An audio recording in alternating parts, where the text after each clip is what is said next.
The morphine was wearing off, and so were Rebecca's illusions. She woke up in a hospital bed, alone. Her baby was gone, and the chair beside her, where her husband should have been sitting, was empty. It had been empty for 9 hours. 9 hours of emergency, 9 hours of calling him, 17 missed calls. And when someone finally answered his phone, it wasn't him. It was a woman's voice, young, breathless, restaurant noise in the background. Grant can't come to the phone right now. Is this important? 3 words. 3 words that should have brought any husband running.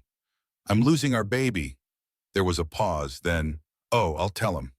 The line went dead. That was the moment Rebecca Morrison's world shattered. But it was also the moment she stopped being a victim and became something far more dangerous. A woman with nothing left to lose, and a burning need to make sure everyone knew exactly what kind of man her husband really was. This is the story of a pregnant wife abandoned in a hospital, a baby lost while her husband chose his mistress, and a revenge that shocked everyone, including the people who thought they knew her best. Because what Grant Morrison didn't understand was simple. Hell hath no fury like a woman who was left alone in her darkest hour. This is abandoned. The morphine was wearing off, and with it, the last of Rebecca's illusions. The monitors beeped, steady, rhythmic, mocking her with their regularity while everything inside her was chaos. Becca's eyes opened slowly, fighting the pull of medication and exhaustion. The hospital room came into focus. White walls, fluorescent lights, the antiseptic smell that permeated everything, and the empty chair, the chair beside her bed where Grant should have been sitting. Should have been holding her hand, should have been there for the last 9 hours. But the vinyl cushion was smooth, untouched, cold. Becca's hand moved to her stomach. The gesture was automatic, protective, except there was nothing left to protect. Her abdomen was flat, hollow. The slight swell that had been there yesterday morning was gone. The baby was gone. She remembered fragments, the cramping that started during lunch, the spotting that became bleeding, the panic as she realized something was terribly wrong, calling Grant once, twice, 10 times, 17 times total before someone finally answered. But it hadn't been Grant. Grant can't come to the phone right now. A woman's voice, young, breathless, background noise of restaurant chatter and laughter. Is this important? 3 words. 3 words that should have brought her husband running across the city. I'm losing our baby. There had been a pause, long enough for Becca to hear the woman's intake of breath, to hear music in the background, to understand that her husband was at dinner while she was hemorrhaging. Oh, just that. I'll tell him. The line had gone dead. That was 6 hours ago. The chair was still empty. Dr. Bradshaw entered the room, her professional mask firmly in place. But when her eyes landed on the empty chair, something shifted. Her jaw tightened. Her eyes held a flash of anger before she schooled her features back to neutral. Mrs. Morrison. Dr. Bradshaw's voice was gentle, too gentle, the tone people used when delivering terrible news. How are you feeling? Where's my baby? Becca's voice cracked on the last word. Dr. Bradshaw sat on the edge of the bed, not in the empty chair. She took Becca's hand. I'm so sorry. We did everything we could. The miscarriage was too far along by the time you arrived. There was nothing we could do to stop it. Miscarriage. Such a clinical word for the death of every hope she'd carried for the last 3 months. Was it? Becca couldn't finish the question, couldn't ask if it was her fault. No. Dr. Bradshaw's grip tightened. This was not your fault. Miscarriages happen. Sometimes there's a reason, sometimes there isn't. But stress can be a contributing factor. Stress, like calling your husband 17 times during a medical emergency and having his mistress answer the phone. Your husband, Bradshaw's voice hardened slightly. Is he coming? I don't know. The truth tasted bitter. Dr. Bradshaw stood, her professional demeanor cracking further. Mrs. Morrison, I've been an obstetrician for 28 years. I've seen a lot of things. But a husband who doesn't show up when his wife is losing their baby? She shook her head. That's not right. That's not okay. The nurse who had been quietly checking monitors chimed in softly. We tried calling the emergency contact number 14 times. 14 times from the hospital. 17 from Becca, 31 calls total, and Grant had chosen not to answer. I need to keep you for a few more hours, Dr. Bradshaw said. Make sure there's no excessive bleeding. Then you can go home. Home. To the house she shared with a man who couldn't be bothered to leave dinner when his wife needed him. Dr. Bradshaw pulled a card from her pocket and pressed it into Becca's hand. This is my personal number. Not the office line. If you need anything, if you need someone to document what happened here today, medically speaking, she met Becca's eyes. I don't usually do this, but what happened today wasn't right. After the doctor left, Becca lay in the silence. Her phone sat on the bedside table. No missed calls, no messages, nothing. She picked it up and scrolled through her call log. 17 outgoing calls. The last one answered by a woman who said her name like a caress. Vanessa, Grant's assistant. The one he had hired 6 months ago. The one he mentioned too often in passing. The one whose name came up on his phone at odd hours. The one who had answered his phone while Becca was losing their baby. Her phone buzzed. Finally, a text message. Grant, on my way home. We need to talk. Becca stared at the words. Not, I'm sorry. Not, are you okay? Not, how's the baby? We need to talk. 3 hours after the miscarriage was complete. 9 hours after the emergency started. He was finally on his way.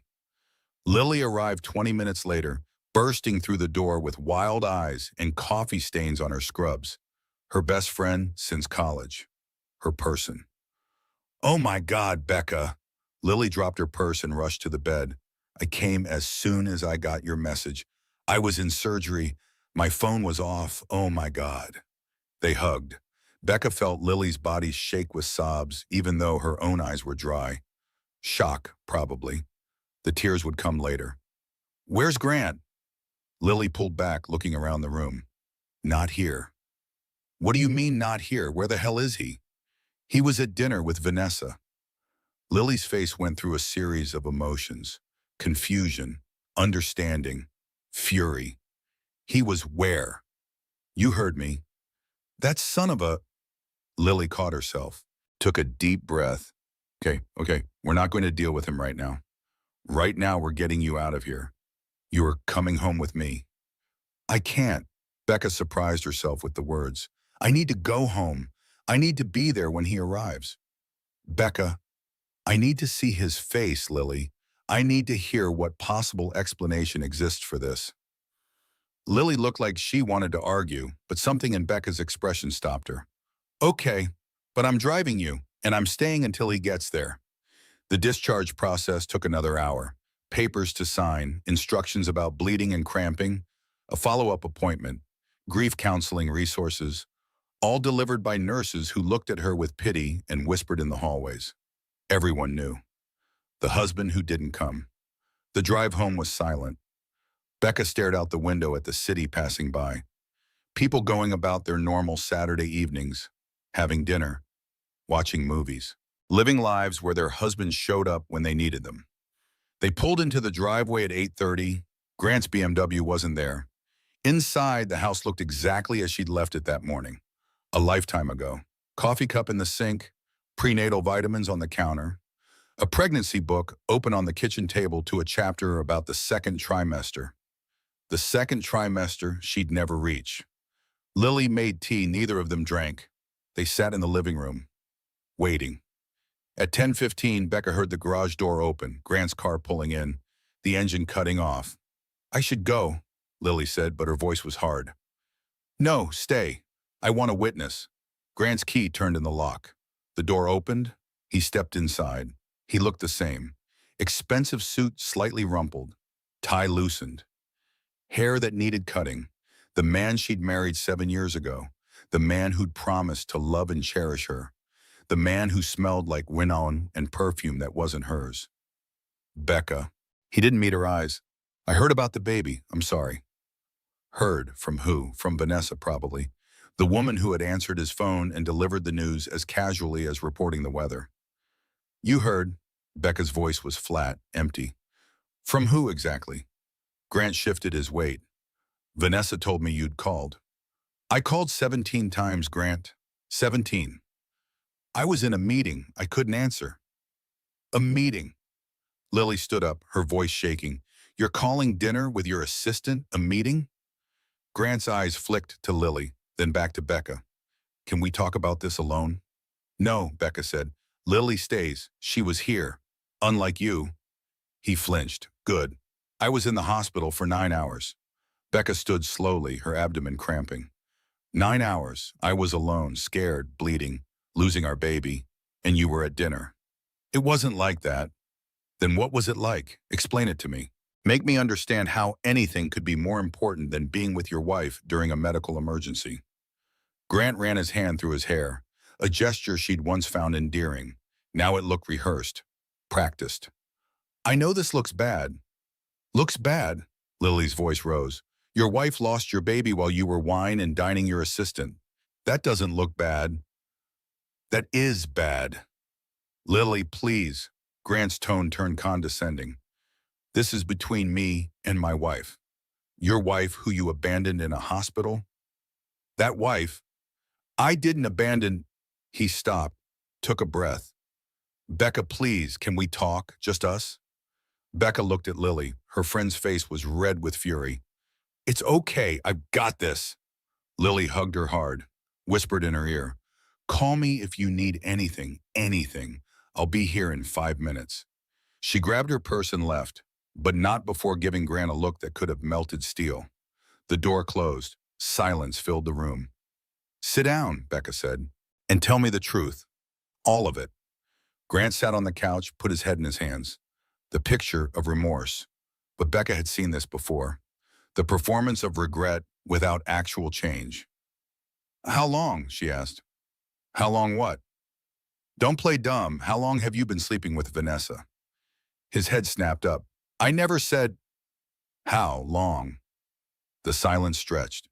10 seconds, 20, 30. 6 months, he finally said. 6 months, the entire length of her pregnancy, every ultrasound he'd missed, every time he'd worked late, every business trip. 6 months, she repeated. You've been having an affair for 6 months, through my entire pregnancy. It just happened. I didn't mean for it to. Don't.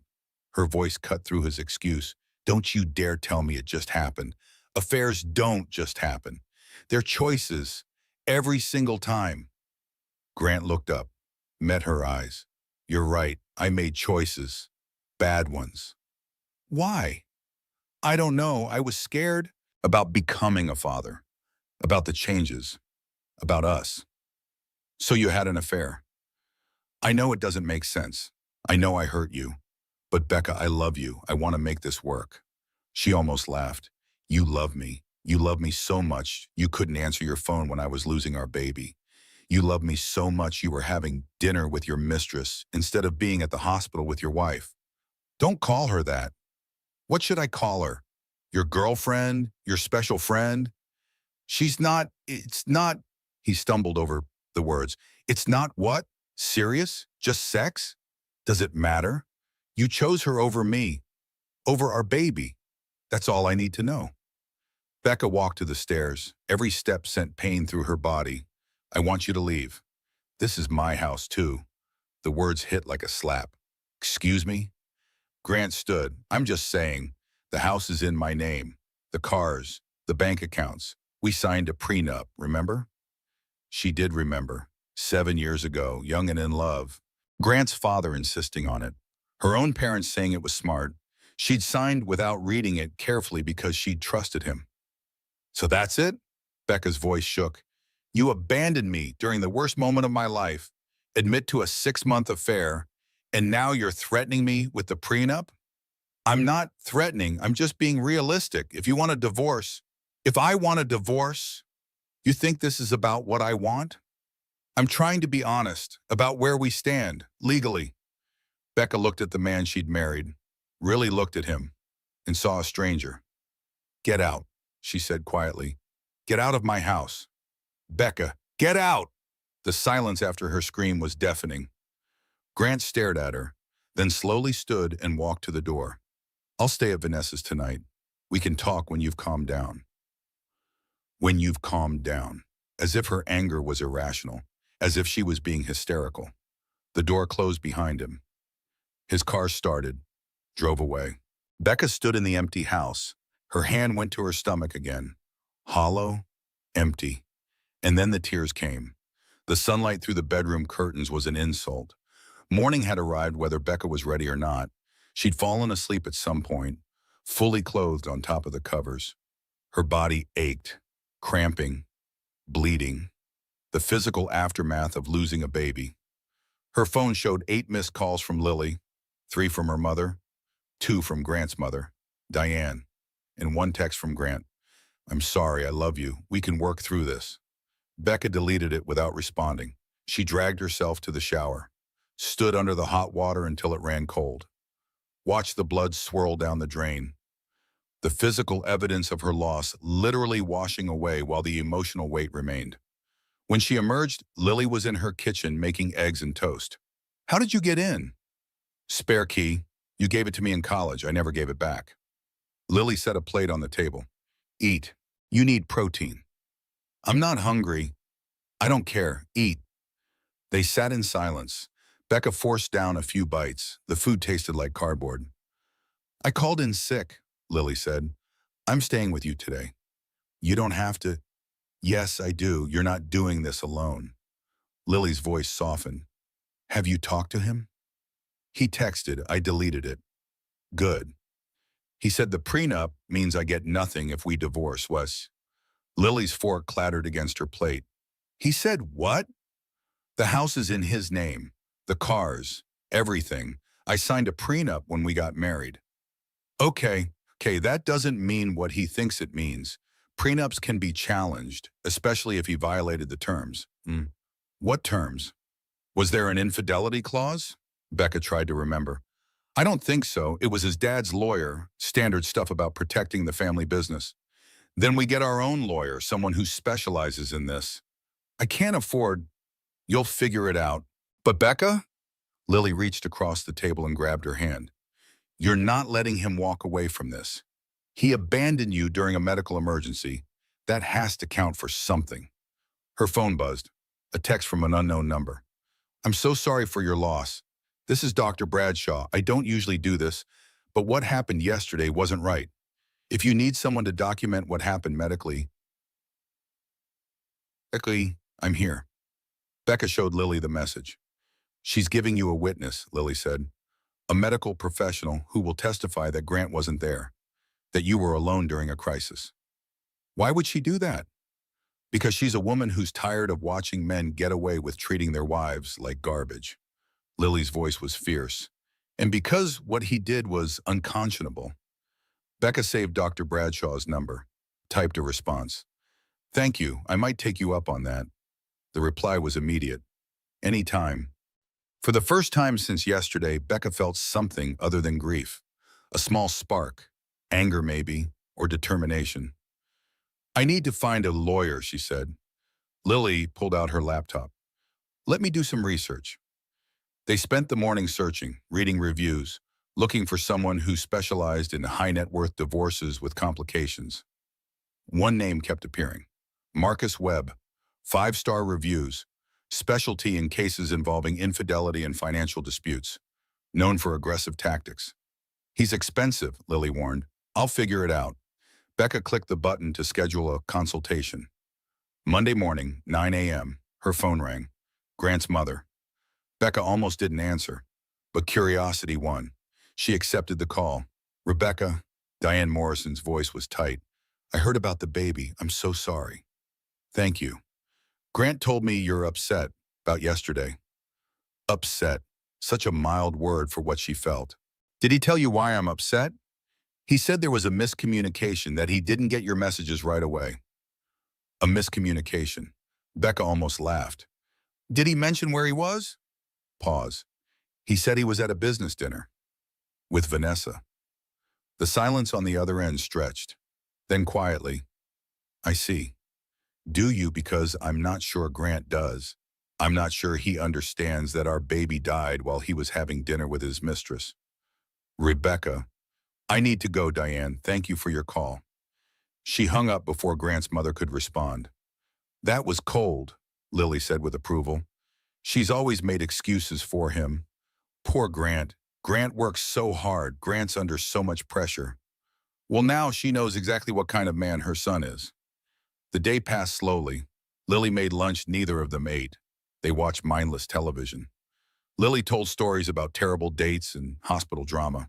Anything to keep Becca from thinking about the empty nursery down the hall. At 4 p.m., Becca's phone rang again. Unknown number. Hello? Mrs. Morrison, this is Marcus Webb's office. We received your consultation request. Mr. Webb had a cancellation this afternoon. Would you be available at 5 p.m. today? Today, in 1 hour. Yes, Becca heard herself say. I'll be there. She hung up and looked at Lily. The lawyer can see me today. Then let's go. I'm driving. Becca changed into clean clothes. Black pants, white blouse. She looked like she was going to a funeral. Maybe she was. The funeral of her marriage. Marcus Webb's office was downtown in a glass tower, expensive art on the walls, a receptionist who offered water and sympathy in equal measure. Mr. Webb will see you now. The man behind the desk was younger than she expected, late 40s with silver threading his dark hair, sharp eyes that missed nothing. Mrs. Morrison. He stood and shook her hand. Firm grip, professional. Please sit. She did. Lily sat beside her. Before we begin, Marcus said, I want to be clear about what I do. I specialize in difficult divorces, high net worth cases where one party has significant advantages. I'm not cheap, and I don't take cases I don't think I can win. I understand. Good. Now tell me what happened. She did. All of it. The hospital, the phone calls, Grant's confession, the prenup. Marcus took notes, his expression never changing except for a slight tightening around his eyes when she described being alone in the hospital. Do you have any documentation? Texts, emails, anything showing the affair? No, he was careful. They usually are. Marcus leaned back. The prenup is a problem, but it's not insurmountable. Every prenup has weaknesses. We just need to find them. What are my options? That depends on what you want. Do you want to save the marriage or end it? End it. No hesitation. Marcus nodded. Then here's the reality. Without proof of the affair, without an infidelity clause in the prenup, you're looking at limited assets. The house, the most, his business interests are all protected. So he wins. I didn't say that. I said it's difficult. But Mrs. Morrison, you have something more valuable than financial leverage. You have the truth. And the truth properly presented can be devastating. What do you mean? You were abandoned during a medical emergency that resulted in pregnancy loss. That's not just grounds for divorce. That's potential abandonment, emotional distress, possibly even a wrongful death civil case. Becca's breath caught. Wrongful death? It's a stretch, but the stress of being abandoned during a crisis could be argued as a contributing factor to the miscarriage. I'm not saying we'd win, but the threat alone might be enough to make Grant more amenable to settlement. Wouldn't that require proof that the stress caused it? We'd need medical testimony, someone willing to state that stress and lack of support can contribute to miscarriage complications. Becca thought of Dr. Bradshaw, her offer to document what happened. I might have that. Marcus's eyebrows rose. Then we have options, real options. But Mrs. Morrison, you need to understand, if we pursue this aggressively, it will be public. Messy. Grant will fight back. Are you prepared for that? She thought about the empty chair, about Grant's voice on the phone with Vanessa, about coming home to an empty house. Yes, she said, I'm prepared. Good, then let's get started. They spent 2 hours going over everything. Financial records, property deeds, the prenup document. Marcus made copies of everything and sent her home with homework. Document everything from here on out. Every text, every call, every interaction. Don't delete anything. Don't engage unless necessary. And Mrs. Morrison? He met her eyes. Don't underestimate him. Men like Grant will do anything to protect themselves. Be prepared for him to get worse before this gets better. In the car, Lily was quiet. What are you thinking? Becca asked. I'm thinking that was intense and expensive. How are you going to pay for this? I have some money, savings from before we got married. It's in my name, and I can pick up more hours at the gallery. The gallery. She'd been working part-time at an art gallery when she and Grant met. Margaret Sullivan, the owner, had been wonderful about letting her scale back when she got pregnant. Now she'd need those hours back. Her phone buzzed as they pulled up to her house. Grant. Can we talk? I miss you. We can fix this. She showed Lily. Don't respond. Make him sweat. But Grant wasn't done. Another message came through. Please, I love you. I made a mistake. Don't throw away 7 years over one mistake. One mistake. As if 6 months of betrayal was a single error in judgment. A third message. You're being unreasonable. Think about what you're throwing away. There it was, blaming her, making her the problem. Becca typed a response, deleted it, typed another, deleted that too. Finally, have your lawyer contact Marcus Webb. All communication goes through him. She hit send before she could change her mind. The response was immediate. You hired Marcus Webb? Becca, that's hostile. We can work this out between us. No, she typed. We can't. She turned off her phone, looked at Lily. I'm doing this. Good, because that son of a bitch deserves everything that's coming to him. That night, Becca lay in bed staring at the ceiling. Her body hurt. Her heart hurt worse. But underneath the pain was something else, something hard and cold and determined. Grant thought she'd roll over, take whatever scraps he offered, be grateful for the privilege of being his discarded wife. He was wrong. She thought about the nursery down the hall, the baby who would never sleep there, the life she'd imagined that would never exist. And she made a promise to that ghost of a future. She would make this mean something. Her baby's death wouldn't be just another tragedy that Grant walked away from unscathed. No, this time there would be consequences. Becca sat in her car outside Marcus Webb's office for 10 full minutes on Monday morning. Engine off, hands on the steering wheel, unable to make her body move forward, because walking through that glass door meant admitting her marriage was really over, meant declaring war on the man she'd loved for 7 years, meant accepting that the future she'd imagined no longer existed. But the alternative was accepting defeat, and that, she discovered, was worse. She got out of the car. Marcus was waiting with coffee and a stack of documents 3 inches thick. I did some preliminary research, he said without preamble. Your husband is more interesting than I initially thought. Interesting how? His firm has been involved in several questionable property transactions over the last 3 years. Nothing proven, but enough smoke to suggest fire. What does that have to do with our divorce? Maybe nothing. Maybe everything. If Grant has been hiding assets or engaging in financial impropriety, the prenup becomes meaningless. Fraud vitiates everything. Becca absorbed this. You think he's been cooking the books? I think it's worth investigating, but that takes time and money. For now, we focus on what we can prove. The affair, the abandonment, building a case that makes Grant want to settle rather than go to court. How do we prove the affair if he was careful? People are never as careful as they think. Social media, credit card statements, location data. There's always a trail. Marcus slid a form across the desk. I need access to your joint accounts, credit cards, bank statements, anything with both your names on it. She signed the authorization, felt like she was signing away the last piece of her old life. What about Vanessa? She asked. Can we talk to her?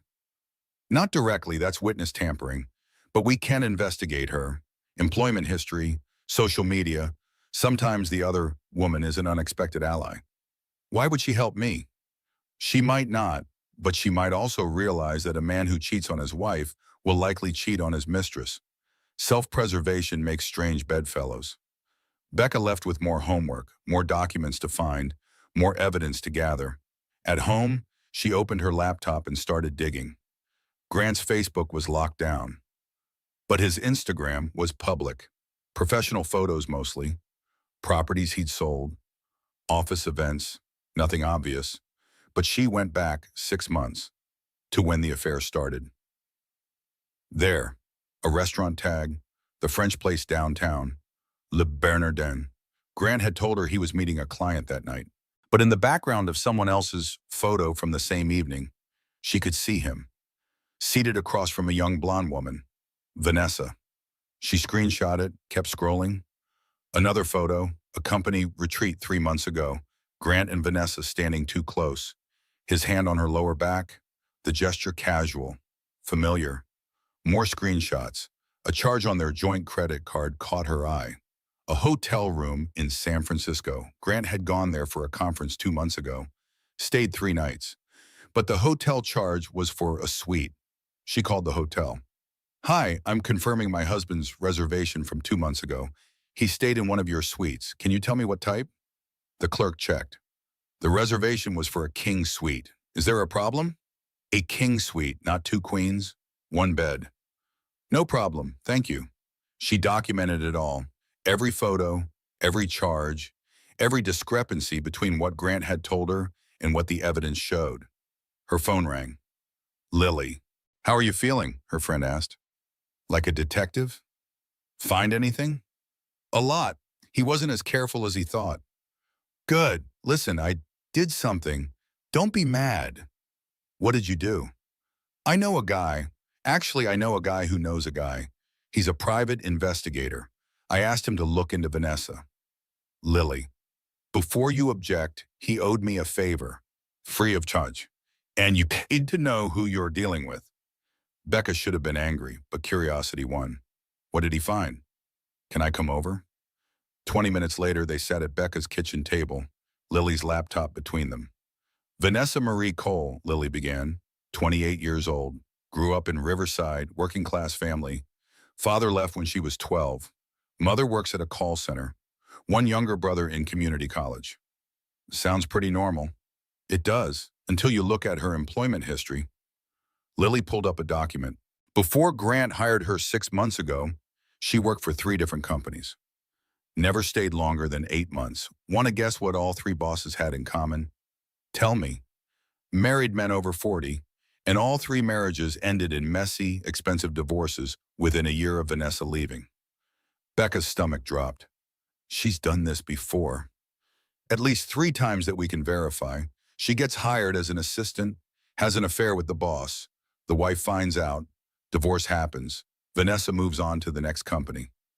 Why? What does she get out of it?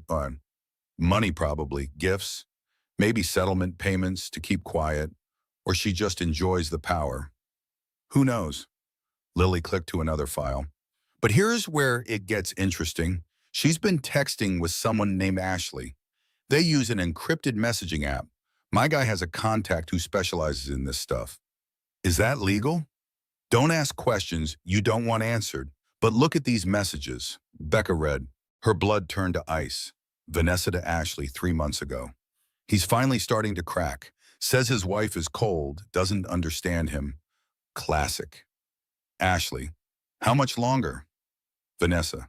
6 months maybe. She's pregnant, which complicates things. But once the baby comes and she's exhausted and boring, he'll be ready to leave. The words blurred. Becca had to read them twice. 3 times. She's pregnant, which complicates things. Her baby, her pregnancy, reduced to a complication in Vanessa's scheme. There's more, Lily said gently. Vanessa to Ashley 1 month ago. She lost the baby. He's torn up about it, obviously, but this might actually work in my favor.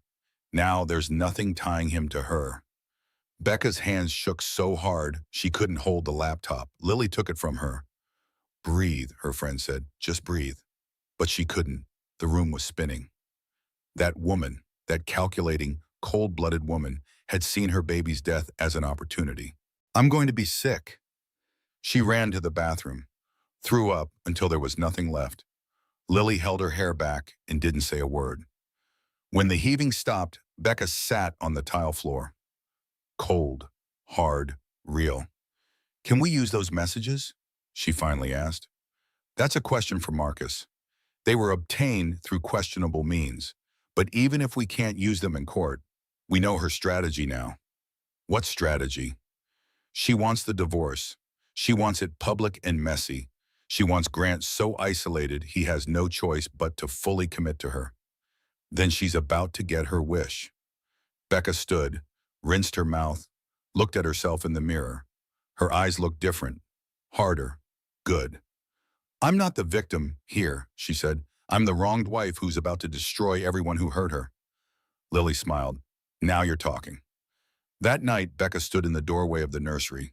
She'd been avoiding this room since coming home from the hospital, but she couldn't anymore. She turned on the light, the crib they'd assembled together, the rocking chair that had been her grandmother's, refinished in soft white, the mobile with little moons and stars that Grant had bought on a whim. The closet was full of baby clothes. Most still had tags, tiny onesies, impossibly small socks, a pink dress her mother had sent with a note saying, just in case it's a girl. It might have been. She'd never know. Becca sat in the rocking chair, let it creak under her weight. This was supposed to be her refuge, her place to nurse and soothe and love. Now it was a tomb. Her phone buzzed. Grant. We need to talk, please. I love you. She almost threw the phone, but discipline won. She opened the Messages app and took screenshots of everything. Every text he'd sent, every missed call, all evidence of his attempts at manipulation. Then she blocked his number. If he wanted to contact her, he could do it through Marcus. She sat in the nursery until midnight, not crying, not really feeling anything, just sitting with what should have been. Finally, she stood, turned off the light, closed the door. Tomorrow, she'd start taking this room apart, start donating the clothes and dismantling the crib, start erasing the evidence of the future that died in a hospital room while her husband was having wine with his mistress. But tonight, she let herself grieve. The text came from an unknown number Tuesday morning. Rebecca, this is Diane Morrison, Grant's mother. We need to talk today. Please. Becca stared at the message. Diane had called once since the hospital. A brief, awkward conversation where she'd made excuses for Grant. A miscommunication, she'd said. Now she wanted to talk. Against her better judgment, Becca replied. When and where? Coffee, noon, the Starbucks on Maple. Please come. It could be a trap, an attempt to manipulate her into dropping the divorce, or worse, convince her to accept whatever lowball offer Grant planned to make. But curiosity won. She needed to see what Diane wanted. The coffee shop was crowded with the lunch rush. Diane sat in a corner booth looking older than Becca remembered. Tired, lines around her eyes that hadn't been there at Christmas. Thank you for coming, Diane said as Becca slid into the booth. I wasn't sure you would. I almost didn't. I wouldn't have blamed you. Diane stirred her coffee but didn't drink. Rebecca, I owe you an apology. Several, actually. This wasn't what Becca expected. I knew, Diane continued, her voice tight with emotion. Not about the affair specifically, but I knew something was wrong. Grant would mention Vanessa too often, too casually, the way men do when they're trying to convince themselves it's innocent. Why didn't you say anything? Because he's my son. Simple, painful, honest. And because I hoped I was wrong, I hoped he was better than his father. Becca's attention sharpened. His father? Diane met her eyes. Grant's father had affairs, multiple. I stayed, for the boys, I told myself, for the family image, for 1,000 reasons that all boiled down to cowardice. The revelation hung in the air. Grant had never mentioned this, not once in 7 years of marriage. When Grant was 16, he found out about one of them. Diane continued. He was so angry, confronted his father, made him promise to end it, to never do that to me again. She laughed bitterly. And then he grows up and becomes exactly what he hated. Did his father stop? For a while, then he started again. Different women, always different women. He died 5 years ago thinking he'd gotten away with everything. And maybe he did. Becca understood now. The family history, the cycle repeating. Yesterday, Diane said, Grant came to my house, told me about the baby, about you wanting a divorce. He expected sympathy, expected me to tell him it would all blow over. And did you? I asked where he was when you lost the baby. He said he was at a business dinner, couldn't leave. It was important. Diane's voice hardened. I asked with who. He said Vanessa, his assistant. And that's when I knew. Knew what? That my grandbaby died while my son was having dinner with his mistress. that he'd made the same choice his father made 100 times, that I'd failed to break the cycle. Diane's composure finally cracked. Tears spilled down her cheeks. I slapped him. First time I've struck either of my sons since they were children. Becca felt something unexpected. Not quite sympathy, but understanding. He looked shocked, Diane continued, like he couldn't believe his own mother would hit him. And you know what he said? He said, "You don't understand, it's complicated." She laughed through her tears. Complicated. That's what his father always said, too. This isn't about revenge, Diane said, meeting Becca's eyes. It's about accountability. He needs to understand that actions have consequences. That abandoning your wife during a medical crisis isn't something you can just apologize away. Why are you telling me this? Because you need leverage, and because I'm done watching Morrison men think they can do whatever they want without consequences. Diane pulled out a folder, set it on the table. Grant has a trust fund from his grandfather. It's substantial, 7 figures, and it has conditions, moral conduct clauses written in the 1950s when infidelity actually mattered to people. What kind of conditions? Infidelity nullifies certain provisions. He doesn't lose everything, but he loses about 40% if he can't prove marital conduct of good character. Can we prove he can't? With medical testimony from Dr. Bradshaw? With evidence of a 6-month affair? Yes, we can prove it. Why would you do this to your own son? Diane's eyes were steel. Because he's not the son I raised. And because you deserve better than to be cast aside while he walks away with everything. They talked for 2 hours. Diane knew things about Grant's finances that Becca had never been told. The partnership agreement at his firm that included a morality clause, the family foundation where he served on the board, the connections and relationships that could be leveraged. There's something else, Diane said. Tom wants to talk to you, Grant's brother. Tom? He's furious with Grant. They've never been close, but this crossed a line. He has his own grievances about how Grant treats people. He wants to help. Why? Because Tom married Julia 5 years ago, and Grant made a pass at her at the rehearsal dinner. Becca's jaw dropped. He what? Julia never told Tom until last week. After she heard about you, she didn't want to cause family drama. But now? Diane smiled grimly. Now she's ready to testify to a pattern of behavior. This was bigger than Becca had imagined. Not just a divorce, a family fracture. Multiple witnesses, multiple victims. I need to talk to my lawyer, she said. Of course, but Rebecca... Diane reached across the table and took her hand. I'm on your side, whatever you need, whatever it takes. Becca drove straight to Marcus Webb's office. My mother-in-law is helping me, she announced. Marcus blinked. Excuse me? She explained everything, the family trust, the morality clauses, Tom and Julia's willingness to testify, the pattern of behavior spanning years. Marcus leaned back in his chair, whistled low. This changes everything. How? We're not just fighting for equitable asset division anymore. We're fighting to establish that Grant has violated the terms of family agreements. That opens up resources we wouldn't otherwise have access to.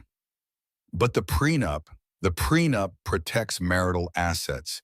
It doesn't protect trust funds or family money. If we can show he violated the terms of his grandfather's trust, that money is fair game. How much are we talking about? According to what you've told me, several $1,000,000. And that's just the trust. There's also his position at the firm. If the partners find out about an affair that violates their morality clause, they could force him out. Becca absorbed this. This could destroy his career. Yes. Is that what you want? She thought about the empty hospital chair, about Vanessa's text messages, about Grant's voice when he threatened her with the prenup. Yes, she said, that's exactly what I want. Then let's build the case. But Rebecca, you need to understand. If we go this route, it will be public, messy. Grant will fight back hard. He'll try to make you look vindictive, crazy. He'll dig up every mistake you've ever made. I don't care. You say that now. But when reporters are calling and your private life is splashed across social media, you might feel differently. Then I'll deal with it, but I'm not backing down. He doesn't get to abandon me and walk away unscathed. Marcus studied her. Okay, then here's what we do next. That evening, Becca sat in the nursery again, this time with Lily. They didn't talk, just sat together in the rocking chair that barely fit two people. The silence was comfortable, safe. Finally, Lily spoke. Are you sure about this? It's going to get ugly. I'm sure. He's going to fight dirty. Then so will I. Good. Lily squeezed her hand, because that son of a bitch deserves everything that's coming. Her phone buzzed, a new number, not Grant. The text read, "This is Vanessa. We need to talk, alone. I think you'd be very interested in what I have to say about your husband." Becca showed Lily. It's a trap, Lily said immediately. Probably. You're going to go anyway, aren't you? I have to know what she wants. Then I'm coming with you. I'll stay out of sight. But I'm not letting you meet her alone. Becca typed a response. When and where? The answer came quickly. Tomorrow, 3 p.m., the coffee shop on 4th Street. Come alone. I'll be there, Becca replied. She looked at Lily. What do you think she want? No idea, but whatever it is, it's not good news for Grant. That night, Becca couldn't sleep. She kept thinking about Vanessa's messages, the calculated way she'd pursued Grant, the coldness of seeing a baby's death as an opportunity. What did that kind of person want? And more importantly, could Becca trust anything she said? She'd find out tomorrow. Becca did the thing she'd promised herself she wouldn't do. At 2 in the morning, wide awake and staring at the ceiling, she opened Instagram. Not her account, a fake one she'd created just for this purpose. She typed in Vanessa's name and started scrolling through her curated life. She hated herself for it. Couldn't stop herself from doing content. Every perfect photo, every filtered selfie, every carefully angled shot designed to show a glamorous life. The woman who'd answered Grant's phone while Becca was losing their baby posted brunch photos and sunset views like nothing had happened. Becca closed the app feeling dirty, diminished, but also more resolved. Wednesday at 3 p.m., she sat in the coffee shop on 4th Street. Lily was parked outside, watching through the window, ready to intervene if needed. Vanessa walked in at 3:05. Becca recognized her from Instagram and from glimpses at Grant's office events. Young, pretty in that generic way. Blonde hair professionally highlighted, expensive purse that Grant probably bought. She looked nervous. Good. Thank you for coming, Vanessa said as she slid into the booth across from Becca. I almost didn't. I wouldn't have blamed you. Vanessa's hands trembled as she set her coffee down. I know what you think of me. Do you? You think I'm a homewrecker, a gold digger, the other woman who destroyed your marriage. Are you saying you're not? Vanessa looked up, met her eyes. I'm saying it's more complicated than that. Affairs usually are. At least that's what people who have them like to claim. I'm not asking for forgiveness. I don't deserve it. But I need you to know some things. Before everything explodes and the truth becomes whatever version benefits people most.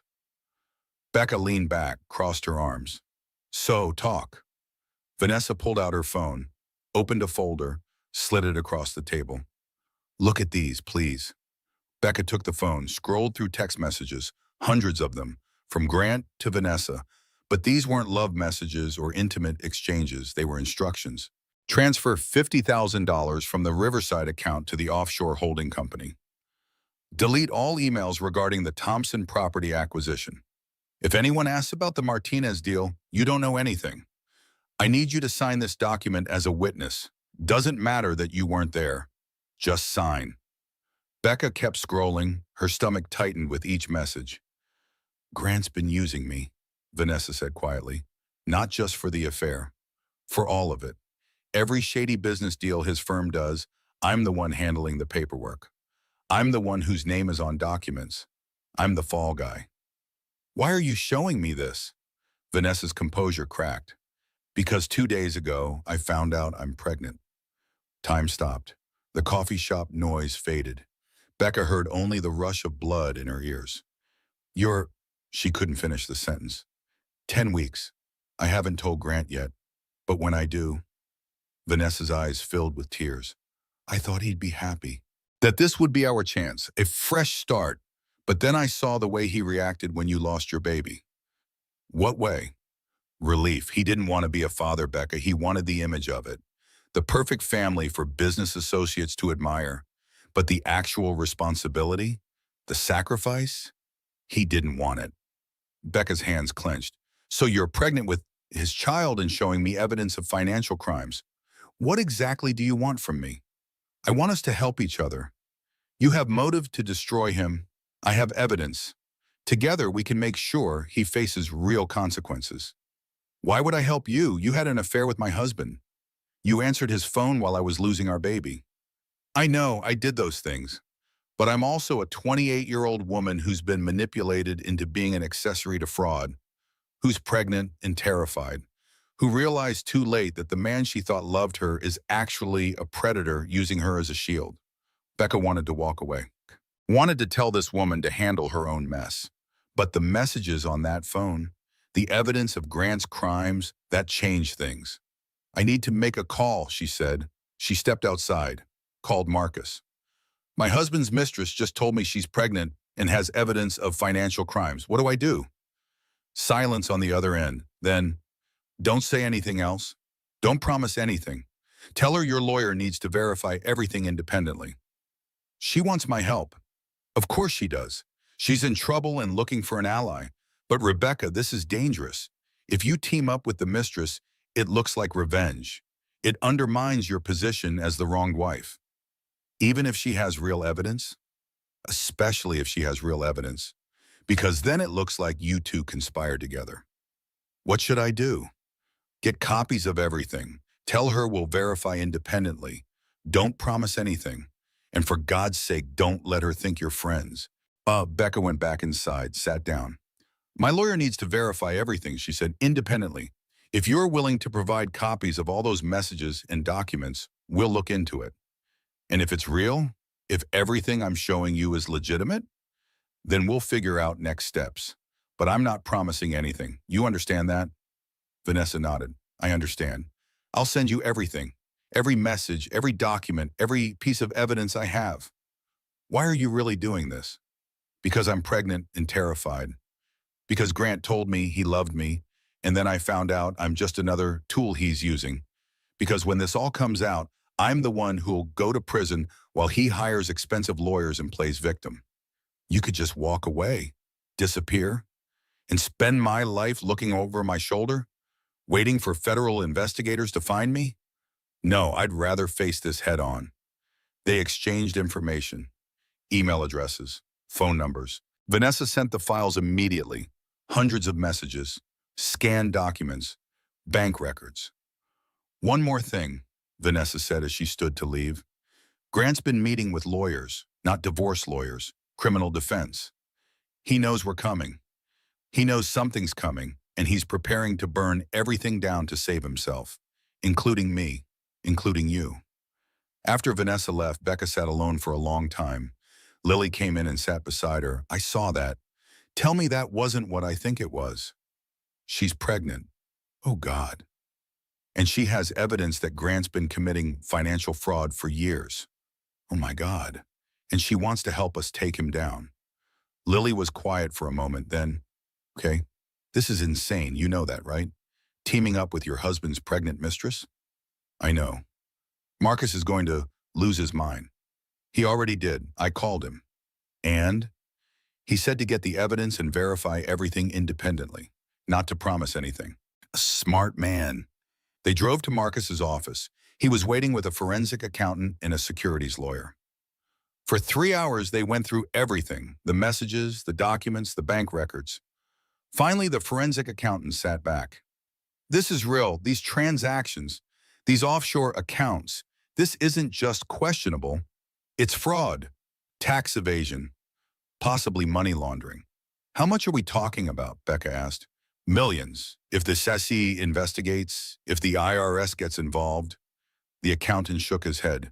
Grant Morrison is looking at serious prison time. Marcus looked at Becca. This changes everything. We're not talking about divorce anymore. We're talking about federal charges. What about Vanessa? She's implicated too. She is, but if she cooperates, if she testifies, she might avoid prison, probation maybe, restitution. But she needs her own lawyer. Someone who can negotiate immunity in exchange for testimony. She can't afford a lawyer. That's not your problem. But Becca thought about Vanessa's scared face, about the baby she was carrying. Grant's baby, her own baby's half-sibling in a strange, twisted way. I'll pay for it, she heard herself say. What? Marcus and Lily spoke simultaneously. I'll pay for her lawyer. She deserves representation. And her baby deserves a mother who's not in prison. Becca, Lily started, I know it's crazy, but it's the right thing to do. Marcus studied her. You're a better person than most, okay? I know someone who specializes in this. I'll make the call. That night, alone in her house, Becca stood in the nursery doorway again, but this time she went inside, opened the closet, looked at all the tiny clothes she'd bought with such hope. The grief hit like a physical blow. Sudden, overwhelming, she sank to the floor, pulling baby clothes into her lap. A yellow onesie with ducks, a pink blanket her mother had knitted, tiny socks that would have fit on her thumb. Her baby should have been here, should have worn these clothes, should have slept in that crib. Instead, there was nothing, empty space where a life should have been. And Vanessa was pregnant, carrying Grant's child, the child that would exist while hers didn't. The unfairness of it crushed her. She curled up on the nursery floor, clutching baby clothes, and sobbed. Deep, wrenching cries that came from somewhere primal. This wasn't about revenge anymore. This wasn't about justice or money or winning. Her baby was gone, and no amount of destroying Grant's life would bring that back. But maybe, just maybe, she could make sure no one else got hurt by him. Maybe her pain could mean something. She cried until there was nothing left, until her body was empty of tears and her throat was raw. Then she carefully folded each piece of clothing, packed them in boxes marked donate. Someone else would need these things. Someone else would have the baby she didn't get to have. Except the rocking chair that she couldn't let go of yet. Lily helped her move it to the spare room. Storage. Not gone. Just waiting. Her phone buzzed. A text from Vanessa. Thank you for the lawyer. You didn't have to do that. Becca didn't respond right away.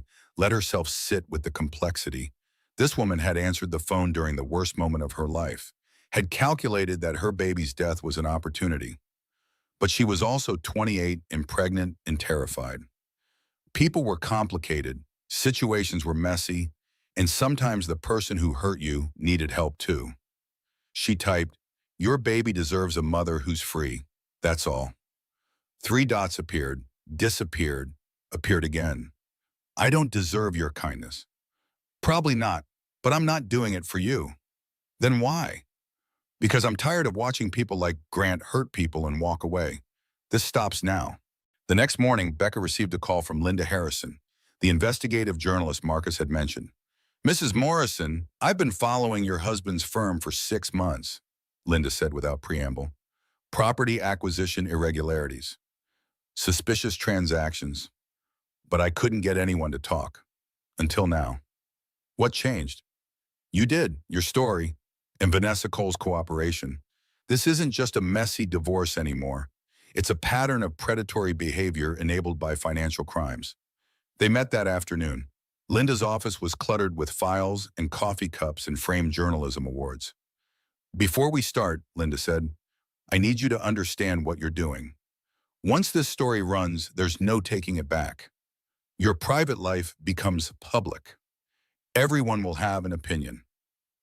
I understand. Do you? Because people will blame you. They'll ask what you did to drive your husband into another woman's arms. They'll call you vindictive. They'll say you're destroying a good man's life over a mistake. He abandoned me in a hospital while I lost our baby. That's not a mistake. That's a choice, Linda nodded. Then let's make sure everyone knows that. For 3 hours, Becca told her story, all of it, the hospital, the phone calls, the empty chair, Grant's confession, the prenup threat, Vanessa's messages, the financial crimes. Linda took notes, didn't interrupt, didn't judge. I'll need to verify everything, she said when Becca finished. Medical records, testimony from Dr. Bradshaw, interviews with family members. This has to be airtight. How long? 2 weeks, maybe 3. I need to talk to everyone, build the full picture. What about Vanessa? I'll interview her separately. Her story matters too. The pattern of hiring vulnerable young women, using them for illegal activities, discarding them when convenient. There are others. Linda pulled out another file. 3 I've found so far. Former assistants of Grant's, women who left under suspicious circumstances. Would you be willing to meet them? Yes. Over the next week, Becca met 3 women who'd worked for Grant before Vanessa. Jennifer Martinez, 42. She'd worked at Grant's firm 5 years ago. He made advances, she said quietly. When I refused, my projects got reassigned. My reviews went from excellent to mediocre. I left before I got fired. Stephanie Parker, 35. Grant's assistant 2 years ago. He pressured me to sign documents. Told me not to read them carefully. Just trust him. When I started asking questions, he fired me. Threatened legal action if I ever talked about what I'd seen. Maya Thompson, 28. An intern who'd witnessed everything. The way he treated women was disgusting, especially the younger ones. Comments, touching, creating an environment where you felt unsafe saying no. A pattern, clear and damning. Linda interviewed all of them, documented everything. Built a case that went far beyond one affair or one abandoned wife. Meanwhile, Marcus received the forensic accounting report. Grant had hidden assets worth millions. Offshore accounts in the Cayman Islands. Properties held under shell companies. Tax evasion spanning 5 years. The IRS will want copies of everything, Marcus said, as will the SEC. This is federal. Will Vanessa be okay? Her lawyer is negotiating immunity in exchange for testimony. She'll likely avoid prison if she cooperates fully, but she'll have to pay restitution. What about me? You're the victim. But Rebecca, when this breaks, it's going to be big. National news probably. Are you ready for that? She thought about the empty nursery, about Grant's voice on the phone with Vanessa, about all the women he'd heard over the years. I'm ready. That night, Becca went to the grocery store at 2 in the afternoon on a Tuesday. Wandered the aisles picking up items she didn't need. Stood in the coffee aisle for 10 full minutes, staring at a bag of Grant's favorite blend. Almost bought it from pure muscle memory. Caught herself. Put it back. Bought a different brand. Cried in her car for 20 minutes. It was the small things that destroyed you. The habitual reach for his preferred brand. The automatic thought of Grant likes this, before remembering Grant didn't live here anymore. That Grant had forfeited the right to have his coffee preferences considered. Diane Morrison called with an update. Tom spoke to the other partners at Grant's firm, showed them the morality clause in the partnership agreement. They're preparing to remove him. That fast? Financial crimes and reputation risks move fast in that world. They're protecting themselves. What will Grant do? Fight, probably, but he's fighting on multiple fronts now. The divorce, the federal investigation, the family trust, his own firm. He can't win them all. Good. Rebecca? Diane's voice softened. How are you, really? It was the first time anyone in Grant's family had asked. Not about the divorce, not about the legal strategies, about her. I'm surviving, Becca said honestly. Some days that's enough. It is enough, and when this is over, you'll do more than survive. You'll thrive. I promise you that. The article was scheduled to run in 1 week. Linda sent Becca a draft. The headline, Abandoned, When Corporate Power Meets Personal Cruelty, the Grant Morrison story. It was thorough, fair to everyone except Grant, every fact verified, every quote attributed, every document sourced. It detailed the hospital abandonment, the affair, the financial crimes, the pattern of behavior with female employees, the family trust violations. All of it. At the end, Linda had included a quote from Becca. My baby died while my husband chose dinner with his mistress. I want people to know that actions have consequences, that no amount of money or power excuses cruelty. It's perfect, Becca told Linda. You're sure once this runs, there's no going back? I'm sure. That evening, Lily came over with wine and takeout. They sat on the porch, watching the sunset. Are you scared? Lily asked. Terrified. But you're doing it anyway. I have to, for me, for the baby I lost, for all the women he hurt. You're incredible, you know that? I'm just tired of being a victim. They sat in comfortable silence. Two friends who'd known each other since college, who'd survived breakups and heartbreaks and now this. When this is over, Lily said, we're taking a vacation. Beach, umbrella drinks, hot cabana boys to look at. I'm not ready for that. I know, but someday you will be. And when you are, I'll be there, wing woman extraordinaire. Becca smiled, first real smile in weeks. Deal. 2 days before the article was scheduled to run, Grant showed up at her door. She shouldn't have answered, but she did. He looked terrible, unshaven, red eyes, suit wrinkled. I know you're planning something, he said, but no greeting, no pretense. I know you're trying to destroy me. I'm not trying to do anything, I'm just telling the truth. Your version of it.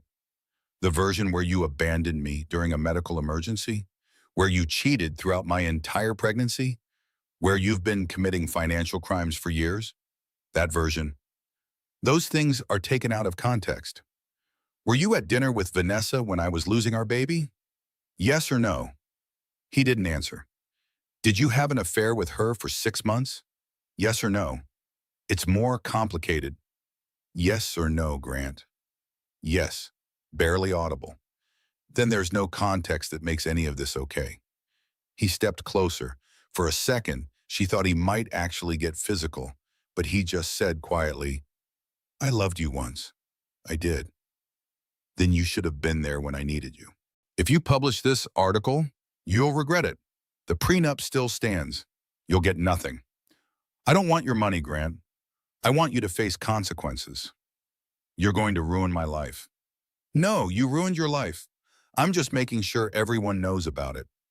He stared at her, looking for the woman who'd let things slide, who'd kept quiet about his flaws, who'd protected his image above her own well-being. That woman was gone. This isn't over, he said. Yes, it is. He left, door slamming behind him. Becca locked it, triple-checked the locks, then called Marcus. Grant was just here, threatening me. Did he touch you? No, but he was aggressive. Document it, text, email, whatever, every interaction. And Rebecca, don't let him in again. If he shows up, call the police. She lay awake that night, listening to every sound, half expecting Grant to come back. But he didn't. The article was running in 48 hours. After that, everything would change. She was ready. The night before the article ran, Becca couldn't sleep. She sat in what used to be the nursery, now her art studio, blank canvas in front of her.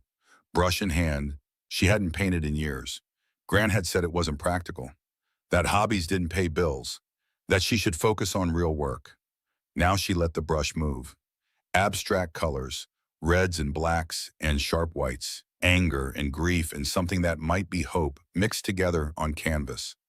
The painting took shape, a woman dissolving into light and color, breaking apart and reforming, destruction and rebirth happening simultaneously. At 3 a.m, she stepped back, looked at what she'd made. It was raw, honest, painful to look at. It was real. The article went live at 6 a.m. Thursday morning. Becca's phone started buzzing immediately. Calls, texts, emails, social media notifications exploding. She turned it all off, couldn't look, couldn't face the responses yet. Instead, she went to work. Margaret Sullivan took one look at her and poured coffee. I read it, Margaret said quietly. All of it. And I'm proud of you, terrified for you, but proud. The gallery was quiet that morning, only a few customers. One woman approached Becca directly. I lost a baby too, she said, tears in her eyes. 10 years ago. My husband was supportive, but I still felt so alone. Thank you for speaking out. They hugged, strangers united by grief. But not everyone was supportive. Margaret showed Becca a comment on the gallery's Facebook page. Hiring vindictive women who destroy men's careers now? I deleted it, Margaret said. But there will be more. People are divided. I know. You okay? I will be. By noon, the article had been shared thousands of times. Hashtag Justice for Becca was trending, but so was hashtag Gold Digger and hashtag Lying Wife. The internet was doing what the internet does, taking sides, making judgments, reducing complex situations to hot takes and memes. Marcus called. The firm put Grant on administrative leave. They're launching an internal investigation. Already? The SEC contacted them this morning. They're protecting themselves, distancing from Grant as fast as possible. What about the family trust? Diane is meeting with the trustees today. She's pushing for immediate suspension of Grant's access pending review of the morality clause violations. Will it work? Hard to say, but combined with everything else, he's in serious trouble. 3 women reached out through Linda Harrison, former employees of Grant's firm, all with similar stories of harassment, pressure, and retaliation. Linda interviewed them immediately. A follow-up article was already in the works. This wasn't just about Becca anymore. It was about a pattern spanning years, multiple victims, a culture of abuse protected by wealth and power. The story was getting bigger. That evening, Becca met with Dr. Sarah Bennett, the therapist Marcus had recommended. "How are you handling all of this?" Dr. Bennett asked. "I don't know. Sometimes I feel strong, powerful, like I'm finally taking control. Other times I feel empty, lost. Both those things can be true. Can they? Absolutely. Healing isn't linear. You can feel victorious one moment and devastated the next. That's normal. Is it normal to help your husband's pregnant mistress? That's a complicated question. Why did you do it? Because her baby deserves better. Because I'm tired of watching people get hurt. Because, Becca paused, because my baby's death has to mean something. If it can protect even one person from Grant, then maybe it wasn't completely pointless. Dr. Bennett leaned forward. Rebecca, your baby's death isn't pointless. It's tragic. But what you're doing now, speaking out, protecting others, that's you creating meaning. That's you refusing to let his cruelty be the end of the story. I feel like I'm falling apart. You're not falling apart. You're reconstructing yourself. That's messy and painful and brave. Becca finally emptied the last boxes from the nursery, called Lily for help. They worked mostly in silence, carrying boxes marked "Donate" to Lily's car. The hardest part was the rocking chair, her grandmother's, refinished specially for the baby who never came. Lily wrapped it carefully, labeled it differently. Storage, not donate.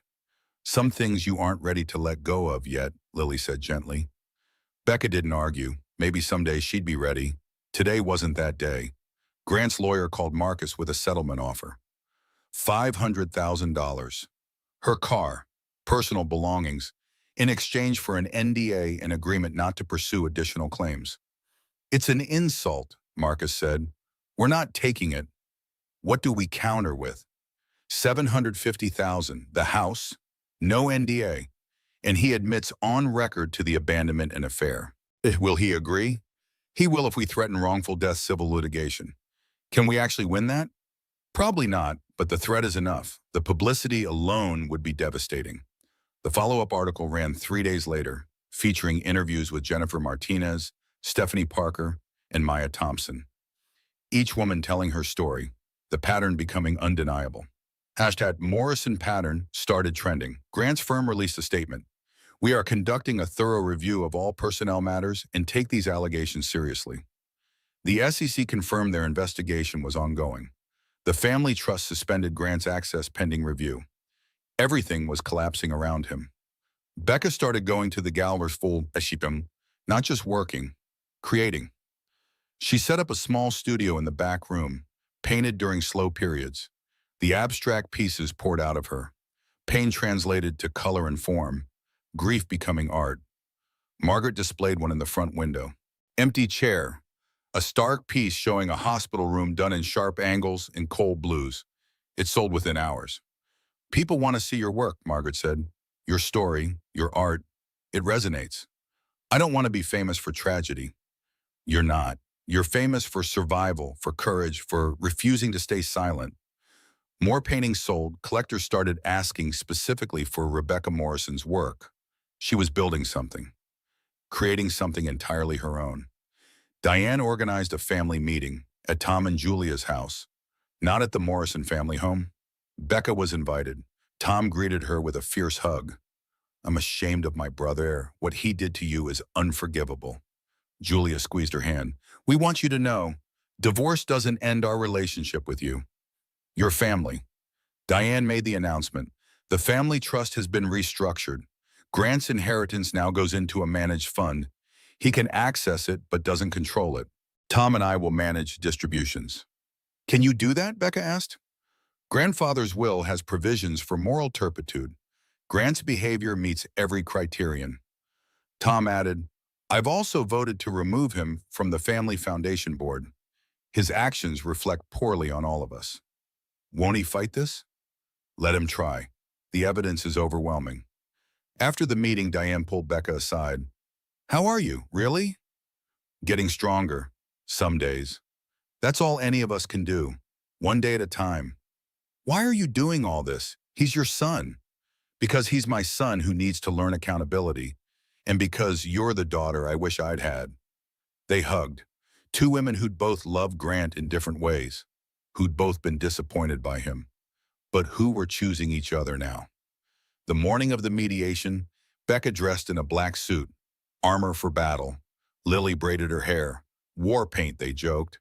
Marcus met her outside the conference room. Remember, don't react. Don't engage.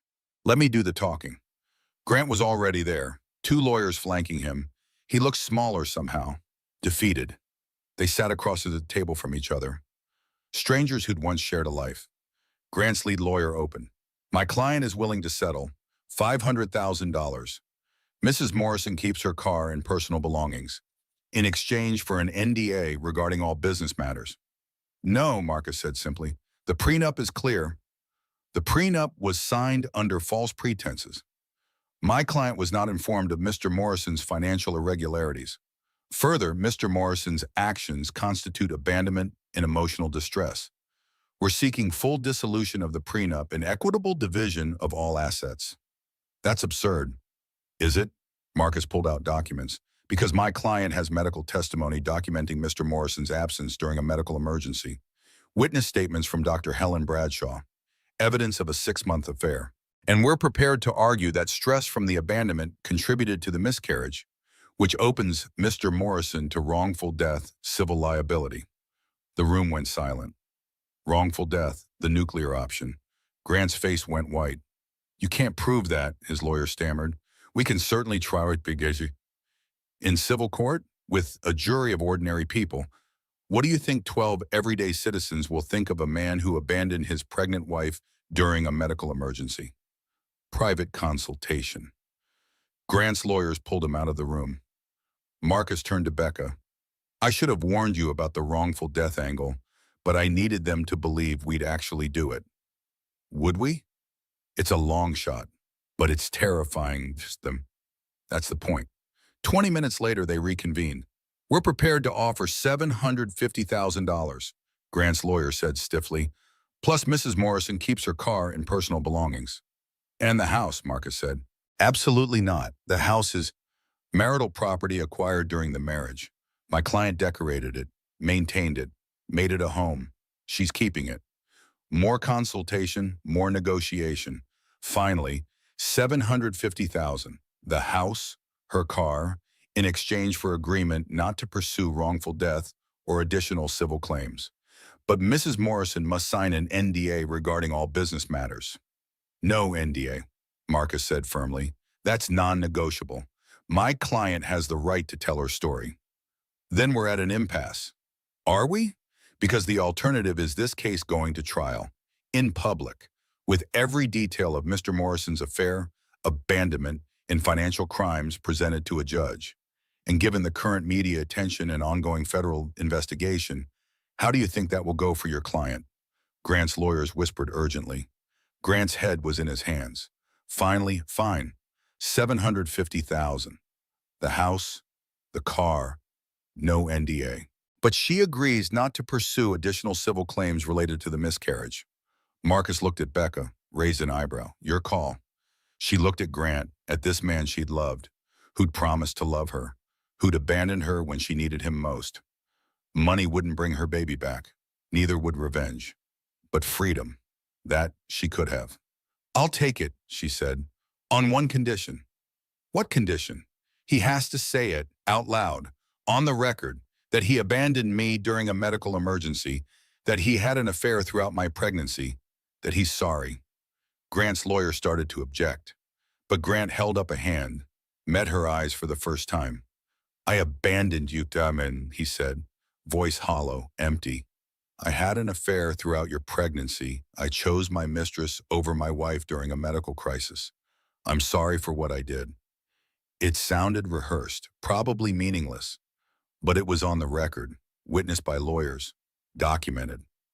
Okay, Becca said, we have a deal. Papers were drawn up, signed, notarized. It was over.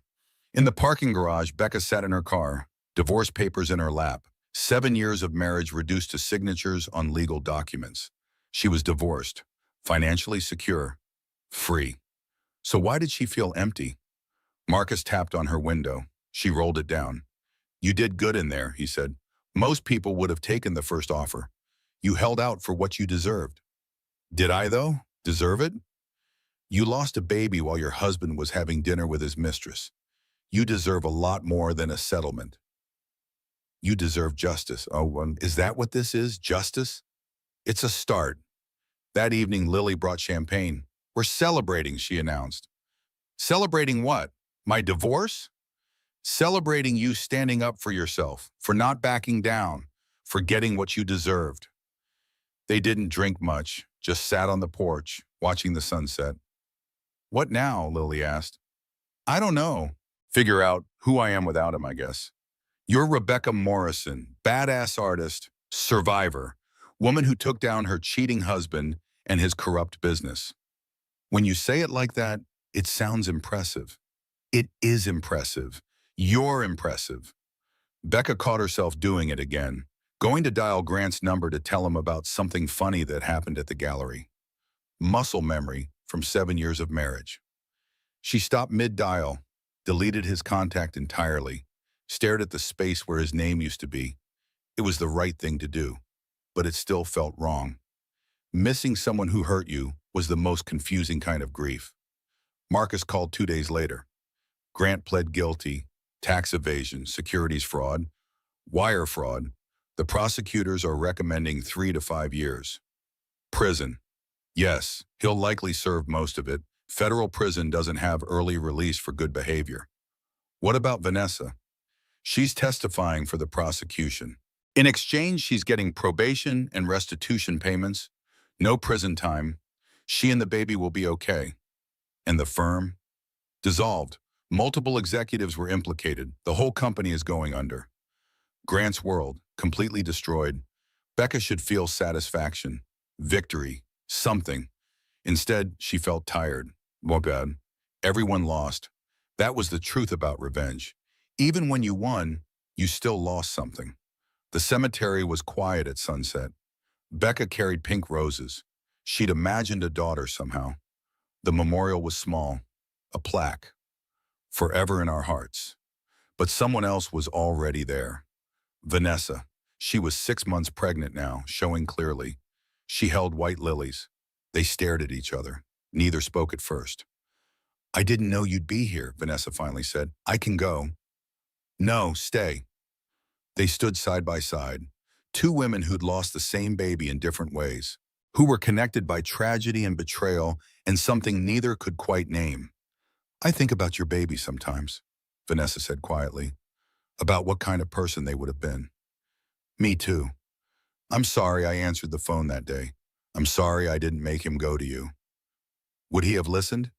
Probably not, but I should have tried. Becca set down her flowers. Vanessa placed her lilies beside them. Are you scared, Becca asked, about your baby? Terrified, I'm doing this alone. Grant signed away parental rights, wants nothing to do with us.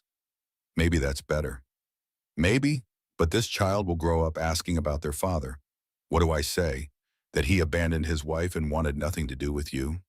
You say your father made mistakes, but you are not those mistakes. You're loved. That's enough. Vanessa's eyes filled with tears. Is it enough? It has to be. They sat on a bench, two women who'd been enemies, who maybe weren't anymore. I'm moving, Vanessa said. Oregon. My mom lives there. Fresh start. That's probably wise. I'm sorry for everything. I know that doesn't fix anything. But I need you to know, I see what I did, and I'm trying to be better. Becca thought about forgiveness. If it was possible, if she wanted to give it. I don't forgive you, she said honestly. Not yet. Maybe not ever. But I don't hate you either. That feels fair. They sat in silence until the stars came out. Then both stood. For what it's worth, Vanessa said, you're stronger than he thought. Stronger than I am. I'm not strong, I'm just surviving. That's the same thing. Vanessa walked away, pregnant and alone and facing an uncertain future. Becca turned back to the memorial, touched the plaque. I'm sorry I couldn't protect you, she whispered, but I'll make sure your story meant something. Becca went on her first date since the divorce. A friend of a friend set up, nice guy, accountant named Derek. He talked about his job and his hobbies and asked polite questions. She smiled, nodded, laughed at appropriate moments, and felt absolutely nothing. Drove home, sat into her driveway, and realized that she wasn't ready, maybe wouldn't be ready for a long time. And that was okay. Life continued, slowly rebuilding. Becca took the full-time partnership at the gallery, not just managing, creating, curating, building something entirely her own. She started a workshop, art therapy for women who'd survived trauma, divorce, abuse, loss. They painted together, shared stories, healed collectively. Dr. Bradshaw reached out. I wanted you to know we've changed hospital protocols. For patients in crisis, we now verify emergency contact responsiveness. Flag situations where support systems fail. We're calling it the Morrison Protocol. Her story had changed policy, might prevent someone else from sitting alone through a crisis. Something good from the pain. Becca was at the grocery store when she saw them. A young couple. The woman very pregnant. The man hovering protectively, hand on her back. They were laughing about something. So clearly in love. Becca stood in the pasta aisle and cried. Not because she wanted that anymore, but because she'd wanted it once. And that younger version of herself deserved to grieve what she never got to have. Diane invited her to Sunday dinner. Tom and Julia were there. Their kids. Normal family chaos. You look good, Diane said. Healthier? I feel different. Not better necessarily, just different. That's growth. After dinner, Diane pulled her aside. Grant wrote a letter from prison. He asked me to give it to you. What does it say? I don't know. I didn't read it. Your choice whether to read it or burn it. Becca took the envelope, thick, multiple pages.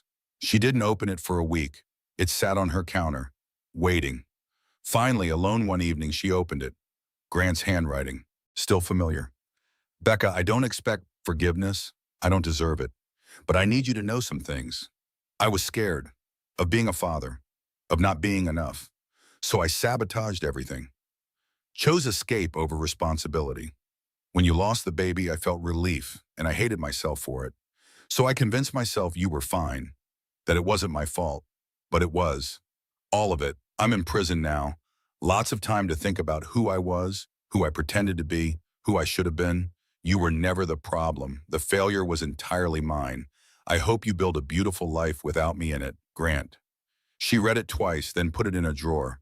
Not thrown away, not treasured, just there. An artifact from a past life. The gallery hosted Becca's first solo show. Her own art. Paintings made in grief and anger and healing. Opening night was crowded. Friends, strangers, people from the news coverage who'd followed her story. One painting drew the most attention. Empty chair, the hospital room rendered in abstract pain. A reporter asked, what does it mean? It's about absence and how absence can define us or free us. Your choice which? The show sold out, every painting. Margaret hugged her. You did it. You're a real artist now. I was always a real artist. I just forgot for a while. 1 year after the divorce, a package arrived. No return address. Inside, a key, photos of a beach house, and a letter from Diane. Rebecca, you need a place to rebuild. Somewhere with no ghosts. This house belonged to my mother. It's been empty for years. It's yours now. The deed is in your name. Start here, son. Love, Diane. Becca drove to the coast the next day. The house was small, weathered blue paint, windows facing the ocean. Perfect. She spent the first week cleaning, painting walls, hanging her art, making it hers. Lily visited. They drank wine on the porch and watched the sunset. You seem settled, Lily observed. I'm finally okay being alone. That's different than being lonely. Are you happy? I'm content. That's enough for now. Marcus sent final paperwork. The divorce was completely settled. All ties severed, all obligations fulfilled. She framed the final decree, hung it in her office, not as a trophy, as a reminder. She survived. Vanessa sent a photo, her baby, a girl, beautiful. Her name is Lily, the text said, after new beginnings.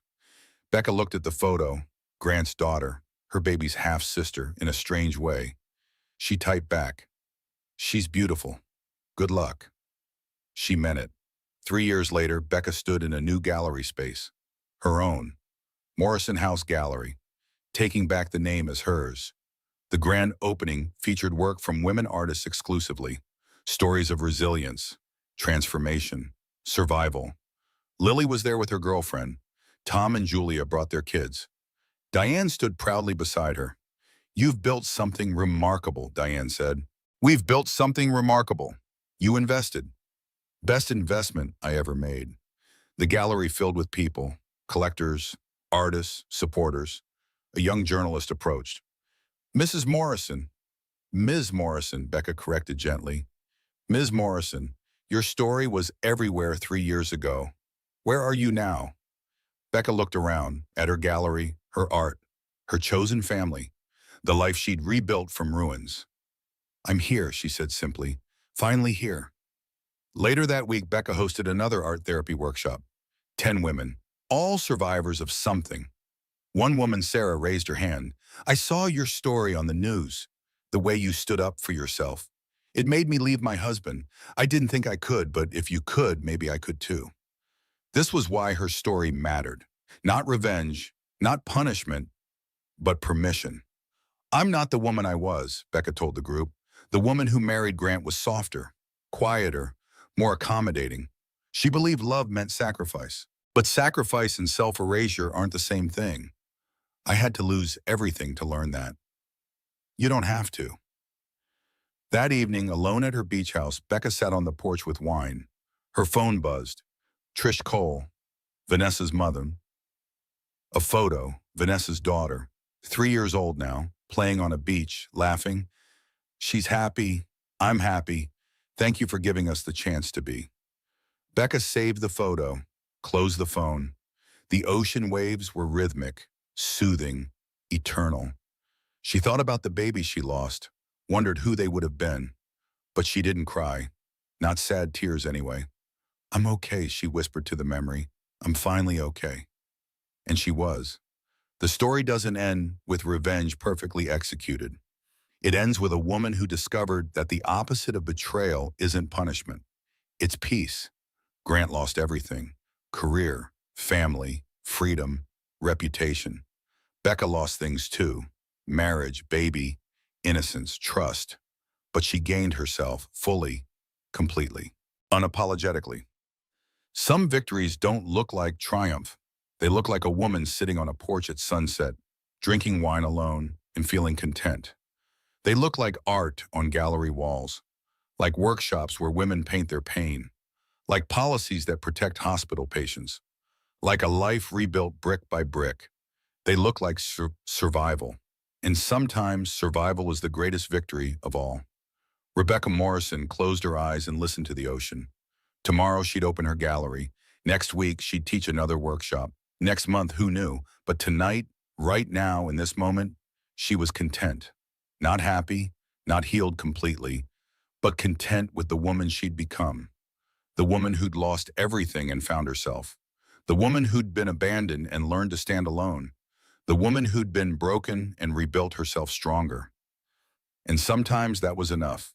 Sometimes that was everything. The waves crashed, the stars emerged, and Rebecca Morrison, survivor, artist, warrior, sat in peace with the life she'd claimed from the ruins. Finally free, finally whole, finally home. Rebecca Morrison rebuilt her life from the ashes of betrayal. She turned her pain into power, her grief into art, her silence into a voice that changed hospital policies and gave other women permission to stand up for themselves. But here's what I want to know. What would you have done in her position? Would you have taken the settlement and walked away? Would you have teamed up with your husband's pregnant mistress to take him down? Would you have forgiven or fought back? Drop a comment below and tell me your thoughts. I read every single one and I genuinely want to know how this story made you feel. If Rebecca's journey moved you, if you felt her pain, her anger, or her ultimate peace, do me a favor. Hit that like button. It tells me you want more stories like this. Real stories about real women facing impossible choices and finding the strength to survive. Share this with someone who needs to hear it. Maybe it's a friend going through something similar. Maybe it's someone who needs to know that leaving is possible, that healing is possible, that life after betrayal can be beautiful. And if you're not already subscribed, click that button now. Because every week I bring you stories of women who refuse to stay silent, who turned their tragedies into triumphs, who proved that the end of one story can be the beginning of something even better. Rebecca Morrison lost a baby, a marriage, and the life she'd imagined. But she gained herself, fully, completely, unapologetically. And sometimes that's the greatest victory of all. Thank you for listening. Thank you for being here. And remember,